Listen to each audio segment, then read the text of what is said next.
No matter what, people will commit to misunderstanding you. What's most important is your commitment to understanding yourself. Hello, you guys. My name is Nkirka Madani, known as NK, and welcome back to Misunderstood. How to cope with loneliness during the holiday season. Today we're talking about a very important topic and a very timely topic. This episode comes out the week of Thanksgiving, so happy early Thanksgiving. But I know firsthand that the holidays bring a sense of loneliness and a sense of seasonal depression and stress around not feeling like you have a home and not feeling like you have people to lean on. And today we are really getting into it. But before we get into today's episode, take some time right now to rate this show, Misunderstood, 5 stars. This show has impacted not only myself, but so many people. And I see the back end, I see how many people have downloaded this podcast, which is incredible and so exciting. Something free and easy you can do to support the continuation of this podcast is rating the show 5 stars on Apple and Spotify. Thank you so much. So, like I said, we are talking about how to cope with loneliness, especially during the holiday season. So if you're listening right now, you are probably struggling during the season. If not you know someone else who is struggling during the season. So also feel free to share this episode with a friend, a family member, anybody who might be going through it as well. I know for myself, I historically struggle during the season. I have a long standing history about feeling very lonely during the holidays in a time that societally, this is supposed to be the most happy and joyous and comforting time of year. But for a lot of people, that is not the case. And I've often said in the early days of this podcast where I'm very happy about the people who have really strong family connections, have a lot of love and support in their family. I love that for all of them. But I can't help but feel sad a lot of the times when I think about my own. I am not close with my family, unfortunately. And although I've made really strong strides this year with my younger sister, which I'll talk about a little bit in a second, but I overall have not felt the sense of family for a very long time, since I was a kid. And even as a kid, there has been so much stress and turmoil in my family that has really left me very disheartened around the idea of family. I also want to interject episode 12. Give that episode a listen if you have any struggles with family overall, struggle with your idea of family. I talk about my family dynamic. So that will first paint the picture of what I've been going through all my life. And that will just give you more insight into me as we get into this episode. So go listen to that one if you haven't already. Now, back to this episode. We are in the week of a major holiday. We definitely have this shift of everybody being very hyper focused and hyper aware of the fact that we are in holiday season. And there's nothing wrong with that. It is just the nature of society. However, I really wanted to speak to the people who might be in my same position. I think it's very important to touch on the things that are a little uncomfortable. And this is an uncomfortable topic. It always makes me feel emotional. So fair warning, if I get a little emotional, it's because this topic does breed a lot of emotion out of me because it's come from a place of longstanding pain in my life to think about all the ways that I don't have a strong family dynamic that a lot of people do. However, just because you are absent of that traditional idea does not mean that you do not have it within yourself or within your found family. I think a lot of people forget that found family is equally as beautiful and as important as the family you are stuck with and the family that you did not choose, but they are your blood. As I've grown up, I've learned that finding family does not stop from my traditional family. There are so many people who I love so much and I consider them family, an extension of family. And that's super important to focus on, especially when you feel absent of that family dynamic. You need to think about all the other ways that you do have comfort and a home in other people. I want to start this off by saying that I am not going home this year. I went home last year. I went home the year before. I actually went home for the past 3 years. I went home 2022, 2023, and 2024. And I'm not going home this year. Let's just rip the Band-Aid off. I'm not going home this year because I don't feel connected to my family enough to justify spending over $500, $600 for a plane ticket to then go home, barely speak to anybody, and leave. That doesn't feel right to me.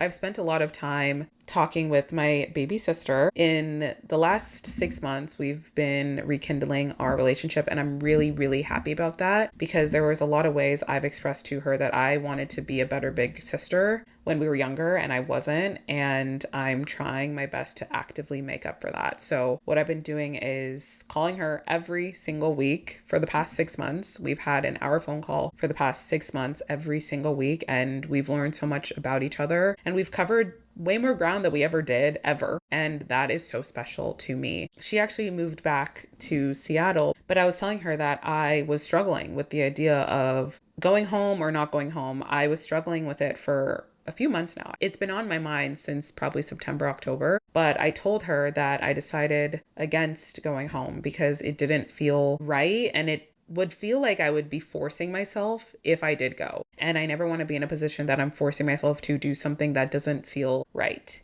And it sucks to even say it. It's not that I hate admitting it, but it is uncomfortable to admit that the idea of family makes me feel uncomfortable because I don't have a solid foundation with my family. We don't talk regularly. Everyone is in their own little world. It feels broken. And that sucks. It really does. But I was telling my little sister that I just don't feel comfortable going home this year. Therefore, I'm just going to save that money and stay in New York for this holiday season. And she wholeheartedly supports my decision, and she understands the backstory, especially because she as well grew up in the same household, and she has seen a lot of the things that I've gone through, but also she's gone through some of the same things as well. So she understands 100% why I made that decision. Wanted to tell this story to make it more comfortable to other people who are literally in my exact same predicament, who aren't going home this season, who are spending the holidays alone or with other people. I want to talk about it all. I did not go home for the holidays in 2021, and I wanted to just quickly detail the story about the 2021 Thanksgiving I spent completely by myself. I was still living in California at the time, and a lot of my friends either weren't even in California or they were spending it away in some way, shape, or form. So I was fully by myself for the entire day. Mind you, this was 4 years ago. I've grown up so much in myself with feeling comfortable in myself and loving who I am, and also making sure that I'm creating safe spaces for myself. I've done a lot of work since 2021, but I think it's important to go back in time and also reflect on the person who I was back then, because she is so different than the person I am today. And it's really great to see that growth in me since then. But I remember my 2021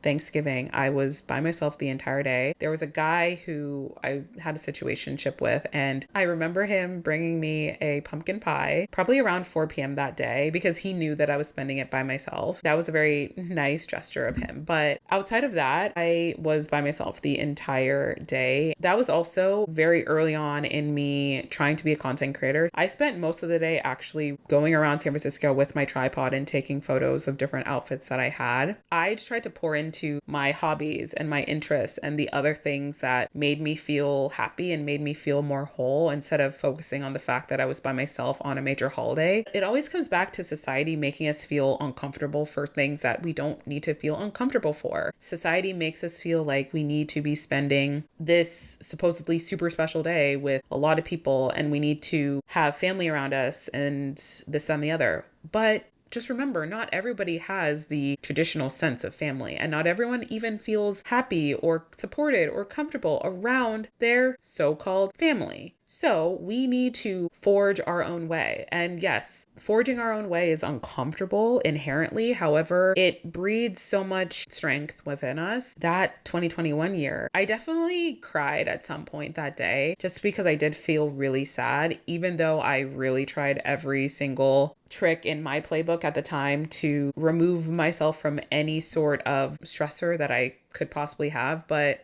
I'm human, and I still felt sad about being alone on that particular day. But now, flashing back to the present, I want to talk about some uncomfortable topics. We are going to get into it. I think it's important to get into it. We are going to talk about the feeling of isolation. That really sums up how I felt that 2021 Thanksgiving. I isolated myself, essentially. There were so many options, I guess. I could have gone home. I could have really pushed to go hang out with a friend. I could have hung out with a situationship. I could have done a few things, okay? There are always options. There are. I chose isolation. Here's the thing. Isolation is inherently a negative word. It does have a negative connotation to it. Isolation is you retracting yourself from everyday life and from your environments and from the people who you spend your time with. That is isolation. Isolation can be really negative when you don't have proper coping mechanisms to handle it. Because here's the thing, there's one thing to enjoy your alone time, and then there's another to be isolated. Those are two separate things. Both of them, you are by yourself, but one of them is actually healthy and the other one is not. In 2021, I found myself actually isolating. Now that I'm removed from it and I'm actually actively reflecting on that entire day, I still remember it so vividly. Now that I'm able to step back and look at it, I realized I isolated myself. I actually isolated myself, which is why I was so sad and which is why I did end up crying, because I felt so alone when I didn't have to be. But I also wasn't in the right mindset to even understand how to enjoy my own company. Back then, I didn't even know how. But here we are, 4 years later, so much more self-assured, and I do very much know how to spend my time alone. I've made a whole bit of it truly on YouTube. I've had a handful of vlogs where I'm spending trips alone, actively choosing to go on trips alone. A lot of people have really enjoyed my take on how I spend my time and how I'm so comfortable in my own skin now. And let me tell you, let me break down the facade. This is coming from a girl who did not know how to do that 4 years ago. And now I do. Now I want to share how I would go about an entire day, specifically an entire holiday, by myself. If I were absolutely by myself for a major holiday, this is exactly what I would do. So now we're going to be talking about my step-by-step guide of how to spend the holidays alone. A lot of people spend the holidays alone, by the way, okay? It shouldn't be looked at something that is this crazy, weird thing. It's not crazy and it's not weird. Remember, yes, it's a holiday, but it is one singular day. It is one day. It is 24 hours. And honestly, you're only awake for maybe 12 hours, 13 hours, 14 hours. Okay. You've gotten through worse in your life. You have, and you know it. So let's not put so much crazy emphasis on a holiday when it is truly just a day. All right, but here's what you're going to do. And the planning of this day starts the day before. You are going to pre-plan the food you're going to get the day before. So you're going to go on Pinterest, or you're going to go into your archive of wherever you look for food recipes, a cookbook, whatever. You are going to pick a meal that you absolutely love and maybe try to do one that you already have made. I think it's important to make sure that everything goes well. Yes, obviously we can't plan everything in life and we can't dictate what's really going to happen, but what you have control over is making sure that you are eating something that you enjoy. I don't think now is the time to do something crazy new and unique unless you have so much confidence in yourself. And if you do, you know what? I support it. Go off. But if you're a little apprehensive, stick with what you know. Stick with the comfort food. You're going to romanticize that shopping trip. Okay. So this is the night before Thanksgiving. This is the night before Christmas, whatever. This episode also, this applies to the entire holiday season. I think I already alluded to that, but yes, this is coming out Thanksgiving week. So if you're listening to this on the Monday it comes out, you can use this in a few days. And then also listen to this again before Christmas if you are also in the same position of being alone on this holiday. So we're going to romanticize our shopping trip. I actually love going to the grocery store. I'll be honest. I really, really do. You are going to wear something comfy and you are going to go to the grocery store, whether you are driving, whether you're getting on the train, whether you're walking. You're going to the grocery store and you're going to whatever grocery store that you enjoy. Try to just go to one. I don't want you to be super stressed out trying to get something at multiple different grocery stores. Just go to one grocery store and romanticize it. You're going to put on a podcast. You're going to listen to an amazing playlist that you love, and you're going to be listening to it throughout being in the grocery store. I actually love blasting music when I'm in the grocery store. I don't even hear anything around me. I'm just locked into my grocery list and what I'm listening to. So you're going to get everything that you need for your perfect solo day.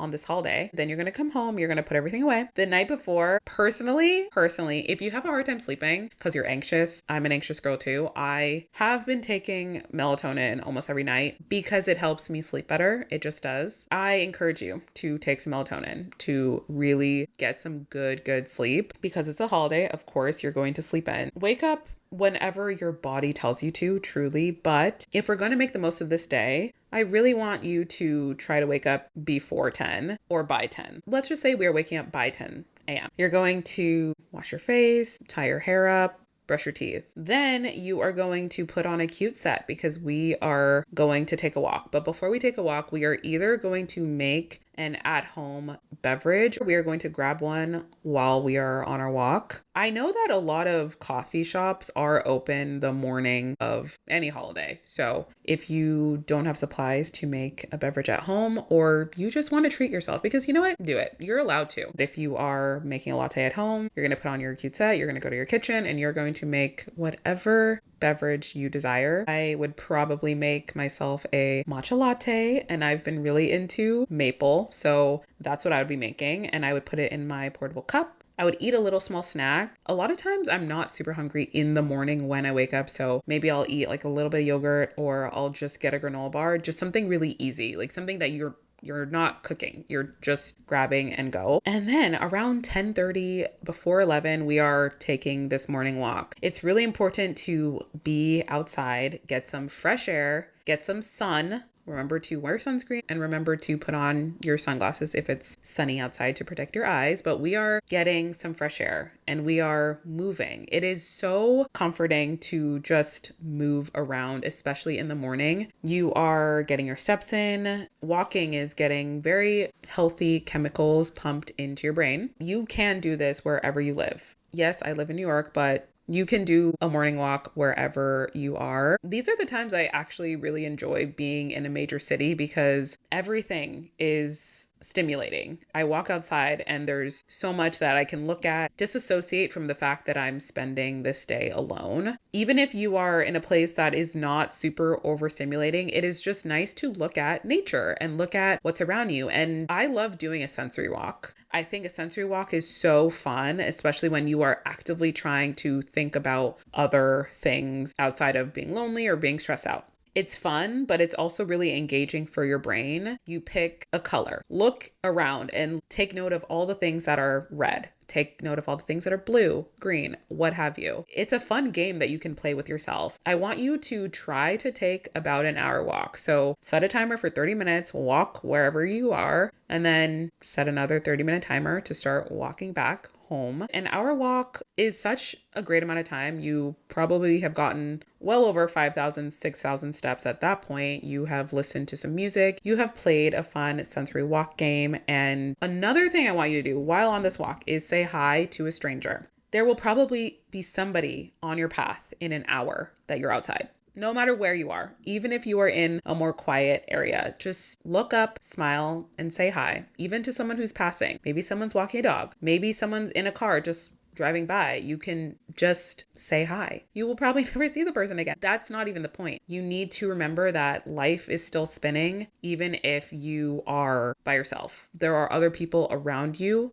and that makes you feel less alone. All right, now it's around 12 p.m. We're back home and we are taking an everything shower. Truly an everything shower. Everything. You are shaving. You are doing a hair mask. You are scrubbing your scalp. You are exfoliating. You're using your very yummy smelling body wash. Maybe you're putting on a face mask. You are doing everything. This shower should probably be almost an hour long. Honestly, you are really going in. You are making sure that your entire body feels so loved and so taken care of. Everything showers are so great. Oh, also, something that I started doing at the beginning of this year that I love so much is dry brushing. So you're going to dry brush your whole body before you get out the exfoliation scrub. Oh my gosh, you will feel incredible. And then after you shave, it is just 10 out of 10. You will feel so great. And then your post shower, you are lathering up with so much yummy smelling lotion. You are spraying perfume on your body. And then you are putting on your coziest, comfiest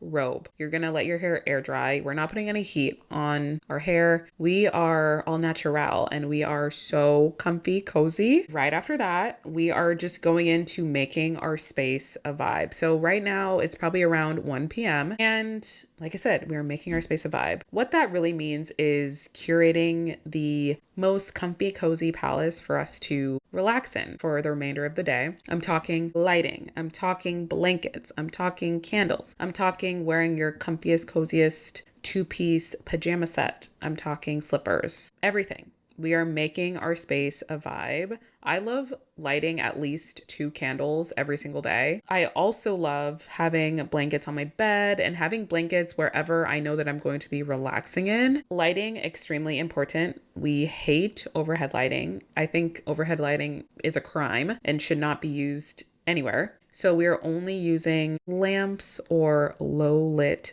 lighting for our space. So now that our space is completely curated, we are going to take some time and call someone. So it should be around 2 p.m. at this point, and we are going to call someone that we love. We're either going to call a friend, we are going to call whoever, but call somebody. Even if they don't answer, at least you tried to call somebody. They might call you back later that day, but if they don't, that's okay. It's really important to do the act of trying to reach out to the people who you love. That intention goes such a long way. Do not be discouraged if they do not answer. Everyone's busy, and just because they don't answer does not mean that they do not care. Of course not. In this scenario, you are having a phone call with a friend, someone maybe who you haven't talked to in a long time. Maybe they're in a different country, whatever. But you're gonna have a nice, fun chit chat with somebody and just talk about life. And you don't even have to talk about that day in specific. You just talk about some random shit. Those are the most fun conversations where you're literally just yapping about everything and nothing at the same time. Okay, so now at this point, it's probably around 2:30, a little bit before 3, and you are going to start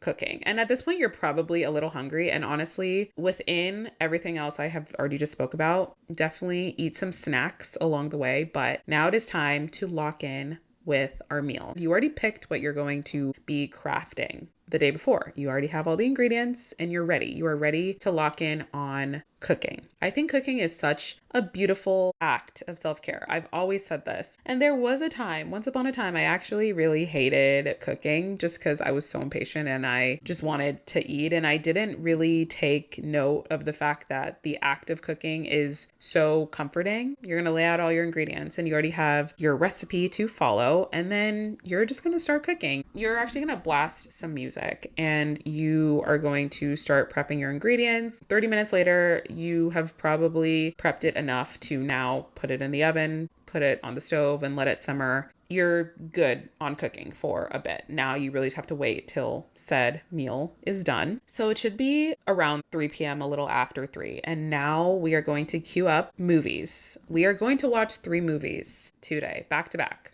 These are your favorite movies. You are going to indulge and you are going to watch them literally back to back. You don't even have to be sitting in front of the TV and watching all these 3 movies all in one go. Have some on in the background. They are your favorite movies. So you already know the plot and you already know how the movies are going to go. There's just something so comforting about having a movie that you really enjoy on in the background while you are around your apartment.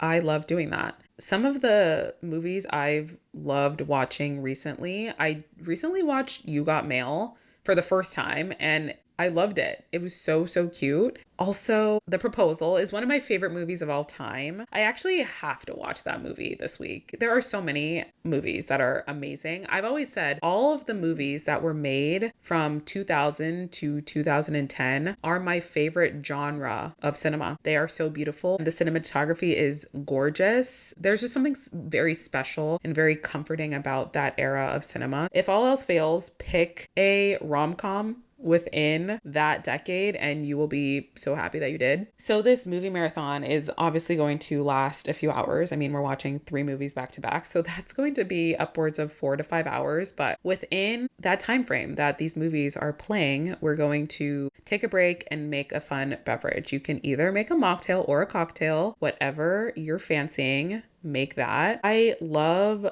making cocktails with something spritzy like a Prosecco. I have this newfound love of Prosecco. And when I say newfound, in the last year, I've really been deferring to Prosecco forward drinks like a Hugo Spritz, which is my favorite summer drink. It's so good. I also love tequila, but personally, I wouldn't be drinking tequila by myself. That's just me. I'm not saying it's a bad thing. It's just that's not what I would do personally. But I would love to drink some Prosecco and make a nice fruity drink. Also, I love wine. So I would totally be drinking maybe a white wine, especially because it's still daytime. I love red wine so much, but it makes me a little sleepy. So I would only have red wine probably after like 7, 8 p.m. So since we're still in the daytime, I would crack open a crisp white Sauv Blanc, crisp, cold, in a beautiful glass, serotonin for me. Okay, so now it is probably about 3:30, 3:45, and it is time to eat our meal. We have done all the heavy lifting. We have cooked this amazing, beautiful meal for ourselves, and we're also going to plate it really pretty. Yes, it's just you, but doesn't mean that you can't treat yourself and you can't show yourself a good time. So you're going to plate it really pretty and you're going to sit and eat it. And you're going to save the leftovers for the next few days. I think leftovers are even better than the real meal, hot take, but now you've not only made this amazing, comforting meal for yourself, you also have leftovers for the next few days. So you don't even have to think about lifting a finger and cooking more. So it's such a win-win situation. All right, now it's around 4 p.m. and we are going to take another walk, but we are taking an evening walk right before the sun sets because we actually want to watch the sunset while we're on this walk. It's nice to take a walk after a bigger meal. I'm trying to implement this just in a day-to-day because when I eat, this is not just me, a lot of people experience this. Once you eat, you do inherently feel slumped. Your body sends chemicals to your brain and throughout your body once there is food in your system. And it's important to walk it off and move it around in a way so that you don't get that slumped feeling. So it is really great to do a post-meal walk. The sun sets before 5 now with daylight savings. So you are going to take a 30, 45 minute walk. You're going to see the sunset and you're going to come home. Let's say it's around 6 p.m. We are going to write a what I'm thankful for list. I actually wrote this down in my fall bucket list. I can't wait to do that this very week, but I think it's really important to remember what you're thankful for. There's so many times where we have these feelings of feeling lonely, of feeling sad, of feeling stressed, of feeling depressed, anxious, whatever. But in the midst of every negative feeling we experience, there is always so many things to be thankful for, to be grateful for. I have found that so helpful to remind myself about what I am grateful for, what I'm thankful for, because there's so much to be. We have a place to lay our head and sleep. We have clothes to wear every day. We have the ability to walk. We have access to clean water. There is so many things, so many, quote, basic needs that we take for granted. And let's remember, there's so many people in the world that don't even have those basic needs. So when we remember that, then we quickly flip the switch and we quickly remember that there are so many things to be thankful for. So you're going to sit and you're just going to write down everything and anything that comes to mind that you are thankful for, and it will definitely help to lift your spirits. Around this time, we are probably on our third movie in our movie marathon, and it's probably around 8:30 p.m. at this point. We're going to make a Sleepy Girl mocktail. I love making Sleepy Girl mocktails. A Sleepy Girl mocktail is essentially cherry juice, magnesium, a little bit of soda water.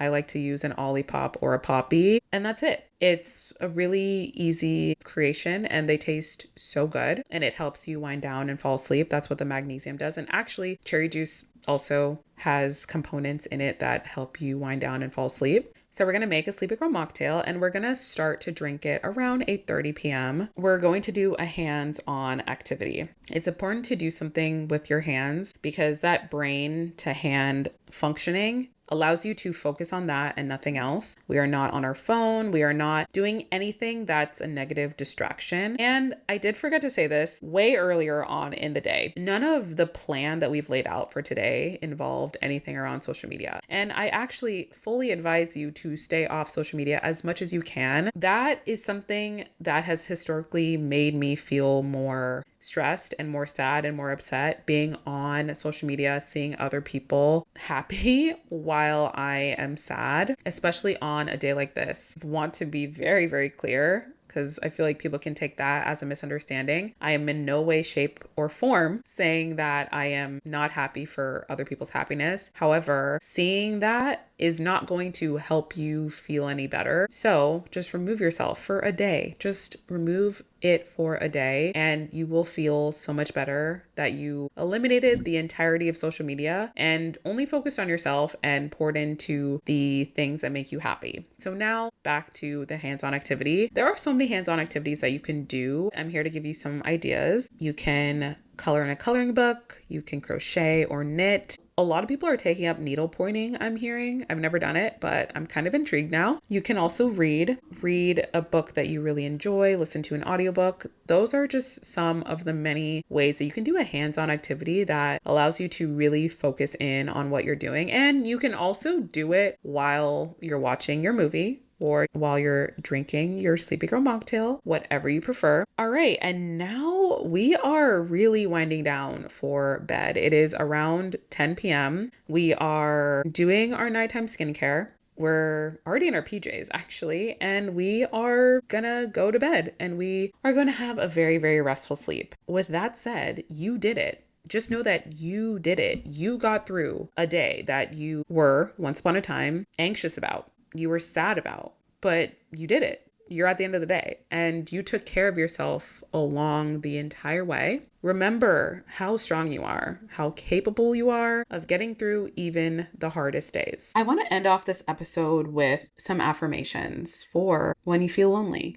I think it's really important to really remember all that you are, even when you feel uncomfortable and even when you have this discomfort around feeling like you are alone. Please take every single one of these affirmations to heart and please use them every single time you feel lonely. I am the main character of my story. There is nothing wrong with me. I embrace the pleasant feeling of my own company. I am being patient with myself as I transition seasons of life. What I give power to grows. I will not make myself small so that others can feel comfortable. The longest relationship and the most important relationship I can invest in is the one I have with myself. Alone time is what my soul needs right now. I invite restorative energy into my circle. I am free to reinvent myself as many times as needed. I am on the path to finding a community that feels right to me. I know I am valuable. I think all of these are so powerful in everyday life. But if you think about this on a day that you might feel very alone and lonely, i.e. on a major holiday, perhaps, this can really help to reframe your mind and really change your tune when it comes to how you approach the holidays. Just remember, no matter what, you are your home. Whether you are lacking in feeling comfort through family or you just feel sad overall around this time of year, there are so many resources at your disposal and there's so many ways that you can pull yourself out of a negative place. And overall, it is just one day and you will absolutely get through it. And if all else fails, you have this podcast episode that you can listen to as many times as you want because no matter what, I am here for you. And with that, thank you so much for listening to another episode of Misunderstood. Remember to rate the podcast 5 stars and follow it on Apple and Spotify. Join our Geneva group chat. It is always linked in the description of every single podcast episode. Remember to submit a question on our jot form. It is linked below in the description as well. Hang out with me on my other socials, TikTok, YouTube, Instagram, and Pinterest at nkmadani. And I will talk to you guys in my next one.